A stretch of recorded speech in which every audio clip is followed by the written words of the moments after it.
آیا ستاسو ماشوم ته هم دا سرسام بیماری ده؟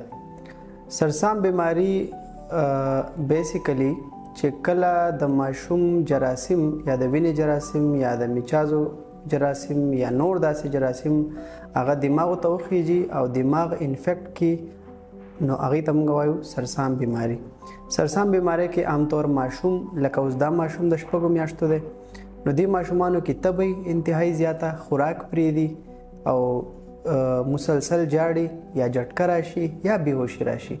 دا قسم علامات چې راشي بیا فوراً تاسو د مستند ډاکټر سره رجوع کوئ او هغې کې بیا هغه خاص قسم دوايانې اول شروع کې بغیر د ټسټه او بیا چې یو ځل ماشوم لږ سټیبل شي د هغې نه پس هغه د ملا د اوبو ټسټ کوي. د ملا د اوبو د ټسټ سره ماشوم ته څه نقصان نه کیږي، د بیمارۍ پته پکې لګي او که ماشوم کې څه نقصان پاتې کیږي هغه اکثر د خپلې د سرسام بیمارۍ د وجې نه. نو لحاظه دا یو مسکنسپشن دی چې د ملا د اوبو ټسټ وشي او د هغې د وجې نه زموږ ماشوم خراب شو.